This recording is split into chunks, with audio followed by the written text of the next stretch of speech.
Oh dear, Maggie. You're a fool. Just giving it a bit of a clean out because the silly buggers get their feet in there and try and scrape at it. Believe it or not, we do have cattle. See, another example. Nearly bare paddock. And they'd rather be on this paddock than their paddock that's got plenty of feed. Good morning everyone, how are we going today? It's a bit foggy this morning, or misty, or drizzly, whatever you want to call it. I think it's meant to fine up a little bit later on, but I've just got some of our Poll Dorset stud ewe lambs in, because we're going to go through them and cull them and put culls with the feedlot lambs, and we're going to actually move the feedlot lambs out into a paddock and put the feeders out with them, because they know what the feeders are now. So if they're out in the paddock, they'll be a lot better off, because it's wet where they are. It's just not very nice for them, and so they'll definitely come looking for the feeder out the paddock. So that's what we're going to do. You'll notice that they look a bit roughly shorn. They got hit with Barber's pole worm about 6 weeks ago, I think it was, and it's just knocked them a bit. And now they were shorn about 3.5 weeks ago. But the reason they look a bit roughly shorn is because they were shorn with, this is called a snow comb or a cover comb. And what you notice is it's got a few less teeth. This is a standard comb, and it's a lot thicker. So what that does is when it's going over the sheep, it leaves a little bit of wool on them, especially. And the reason we did that was because we're in sort of the middle of winter now, or we're going into then. We didn't want them to be bare shorn and then do it tough in the cold, so we just left a little bit of wool on them, and that's the reason they look a little bit roughly shorn, because it leaves them a bit rougher. But yeah, I don't know how common these are around other parts of the world, but some shearers don't like using them. You can cut them a lot easier with these, but these good shearing Dorset lambs are pretty hard to cut. So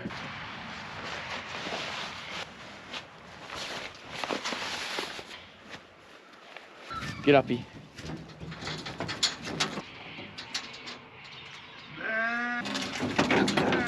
So I'm giving them a StarTech drench, which is for worms, a 6-in-1 which got B12 in it, and also a multi-min, just to try and keep them going a bit, give them a good go. Yeah, I want to show everything on here. So they have done it tough. There'll probably a lot of focus goes into getting the ram lambs up and going really strongly, and because we have an annual ram sale every year to sell those 100 Poll Dorset rams, so it just takes a little bit of focus off these stud ewes. But that's something I'm already thinking about this year, is trying to really put some time and effort into these ewes as well as the rams, because they're just as important. Give them a bit of a barley and a pellet mix, and the paddock they're going on's a good bit of feed in it too, bit of clover down the bottom actually. I'm just putting what we drenched them with and vaccinated them with in the AgriWeb app. It was really good.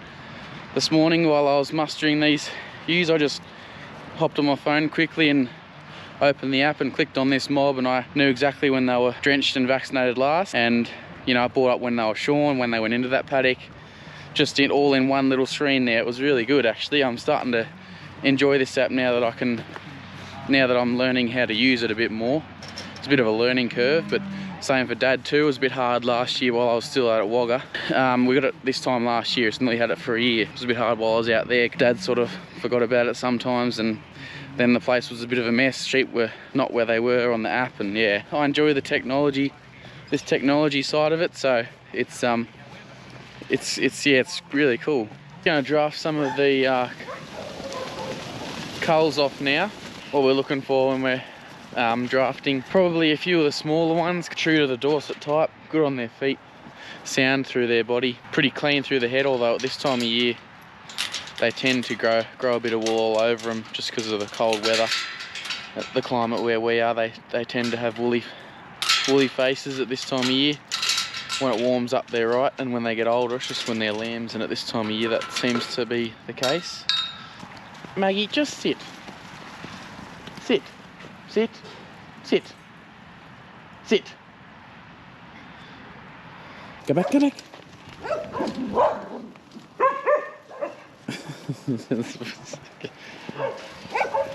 Oh dear, Maggie.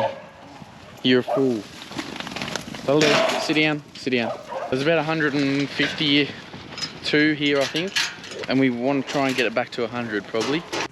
Just wanna be like me. Be like me. Ain't nobody else like me. Be like me. Ain't nobody else like me.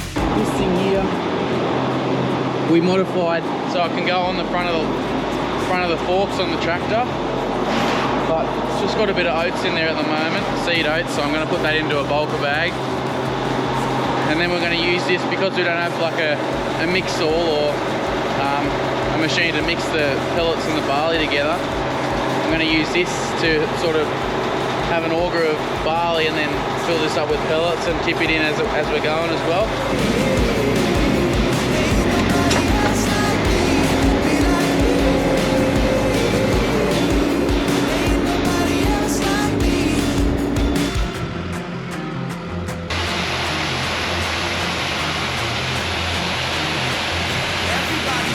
Somebody, ain't nobody else like me. Everybody trying to be somebody. Right, so I've half filled it with barley, and now I'm going to top it up with these pellets from the side chute on this silo, and then I'll tip it in that trail feeder, and it'll half mix that way. It won't be perfect, but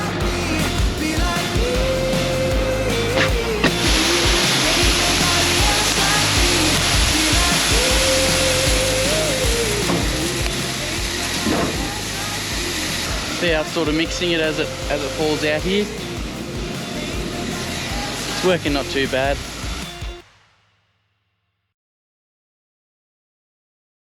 I'm just gonna let these the coals out into the feedlot now, so that they know.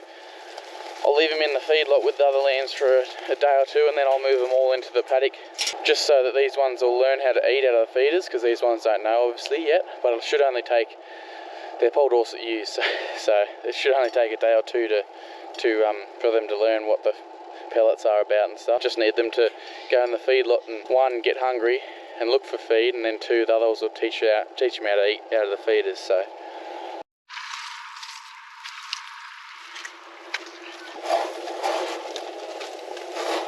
just giving it a bit of a clean out, because the silly buggers get their feet in there and try and scrape at it, which is a bit annoying, but it's fair enough. Probably sick of licking. Yeah, you can see they're just making a bit of a mess, unfortunately, so I'll only leave them in here for another day or two, because I really want to get them out of here for that reason, just because it's not very nice for them. But they're going really well, actually. It's probably been a week and a half probably since they've been in here, and they're already sort of picking up, which is good. That's what we like to see, healthy lambs. So I'm just going to take those rest of the stud ewes out to their paddock now. I'll probably go ahead and just put this feed out in front of them and just through the gate, and then that's the first thing they get to when they go through into their paddock. So we'll try that anyway. The four potties that we had last year are in there, and those little buggers know what the pellets are, so they were pretty spoilt last year, so they should teach them to eat, I think. I would like to get the drone up too and just see what they do when I put them in there, but it's a little bit, sun might come out. It's not raining, it's just misty. It's, yeah, pain in the neck is what it is. It's either rain or sunshine. Don't give me the in-between, it's just annoying. It's not really raining enough to stop work, but then when you don't stop, you spend half an hour out and then you're wet anyway, so it's a battle.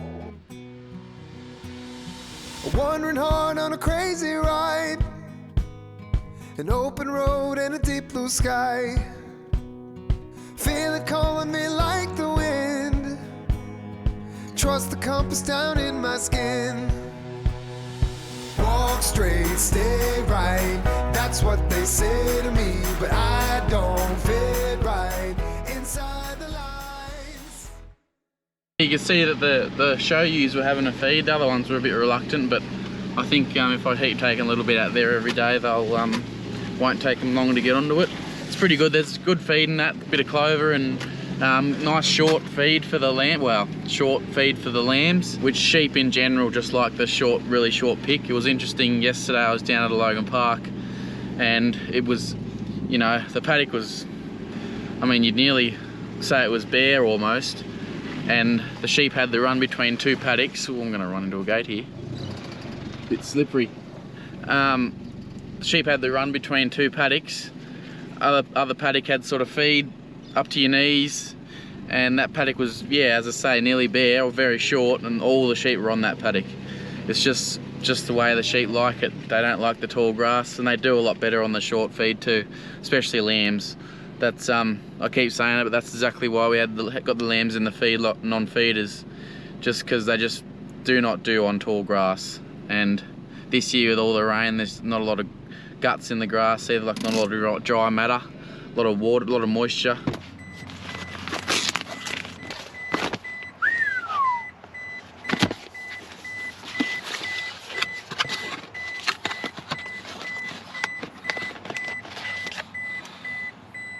Got a new UHF for the tractor. So the old one was playing up. It's been playing up for a long time now, and just bought a new one. Just easier. I was sick of it. Pretty cheap, that was 250 bucks.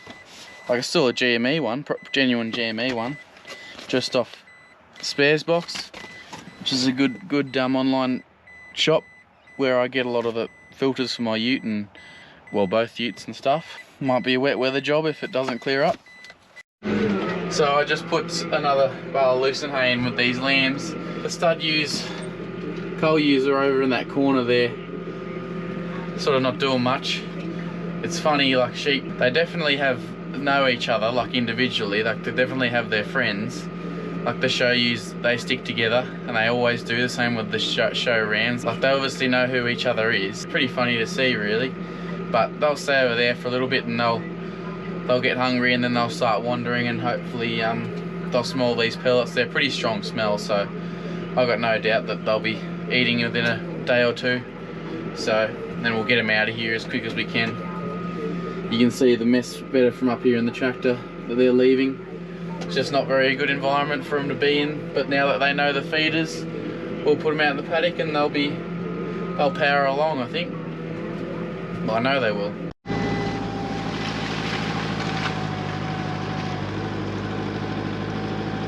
These lambs are getting big too. These are the single lamb ewes that there must be a hole in the fence, and they've come down the laneway into this paddock. That's right, this is the paddock. This is that failed pasture paddock that I was talking about a little while ago. So they can be on here, it's alright, they may as well. See, another example. Nearly bare paddock, and they'd rather be on this paddock than their paddock that's got plenty of feed. Like, they just love the short little pick, green pick. I've just come down here, I've got the quad bike on the trailer. I'll have to take this up to check the cattle up on the side of the hill there. You can probably maybe see. Check their trough, make sure they got water, and check their feed availability. That paddock sort of crash grazing it. It was real tall stuff, and it's a rough paddock. It'll have to be ploughed at some point, so sort of half getting ready for that. Believe it or not, I think I might have said this in a video, but believe it or not, we do have cattle. They do a really good job of chewing all the old tall grass off, and perfect for a situation like this that we want to sort of probably do up, paddock that we want to do up.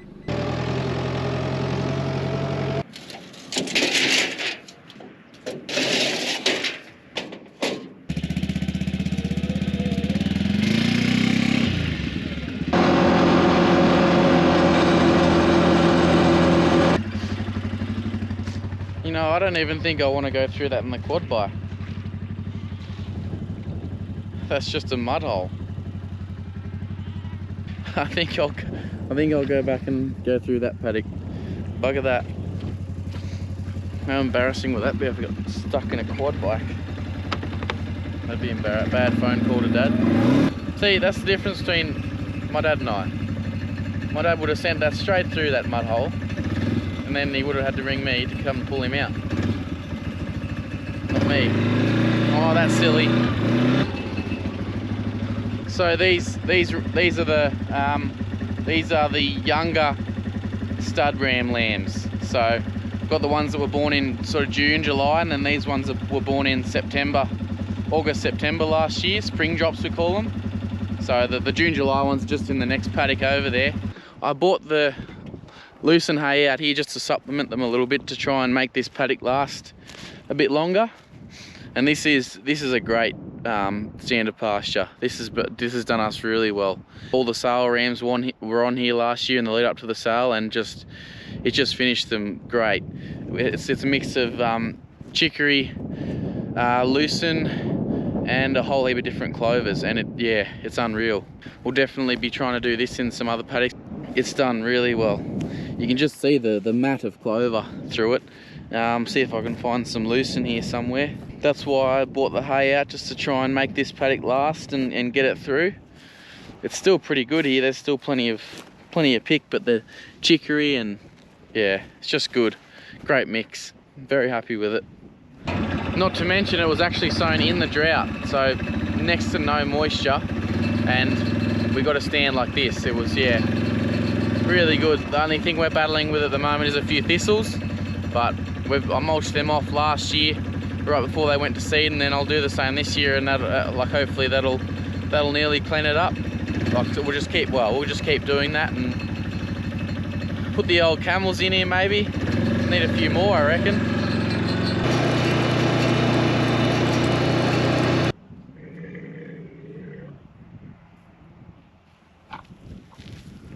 Hey.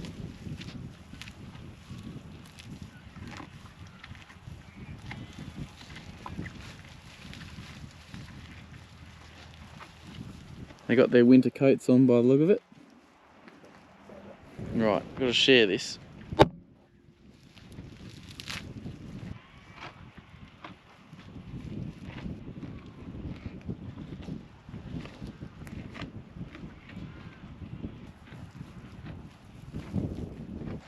So I just come out here to check the water. This trough gets fed from 2 tanks up there, and that gets pumped out of a dam up there, 2 big dams, which is pretty good. They didn't dry up in the drought. I've let them in the laneway there too. They're eating the lane out. That's why they made such a mess down there. I closed that bit off when I saw what they were doing. Bit of rain and the sort of mild weather. Are you following me, are you? The mild weather the past couple of weeks is there's a lot of green pick coming up and growing, which is good. We like mild winters. So these 2 next months are the toughest months for us in terms of feed and just stock doing. So that's why we're sort of supplementing a few with a bit of feed, and most paddocks are pretty good. They've still got plenty of feed, especially for ewes and stuff.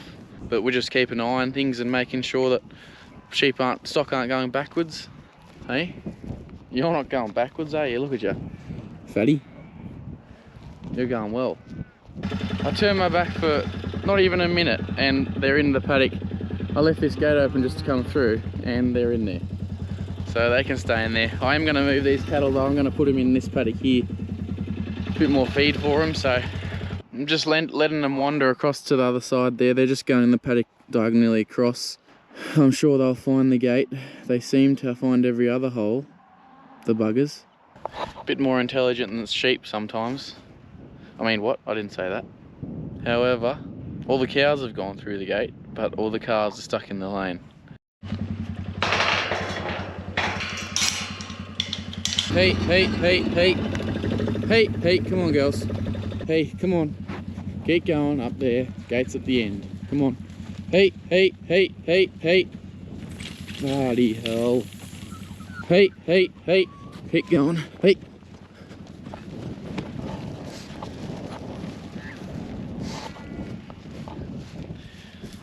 Another job. Sheep don't do that. They don't wreck fences. Anyway, they're in their paddock, so we'll get those in shortly and wean them. Those calves, it's good the laneway so the laneway comes down there and across and then back down to the yards over there. So they're a bit closer now, which is good. We try to wean them in the yards, but this year I think it's just going to be too wet and too much of a mess. So we try and wean them in the yards just so you can feed them a bit of hay and they get quiet. Whereas you wean them in the paddock and you get them in, wean them and then put them back out again, you never really the calves, like, you never really get a chance to, they don't get used to you, sort of thing. Anyway guys, I think that's going to be the end of another one. It's plenty enough there for today for a video, I think, so I hope you enjoyed it, and with that we'll catch you in the next one. Alrighty, see ya, bye. No one knows what the future holds. So following where my arrow goes, following where my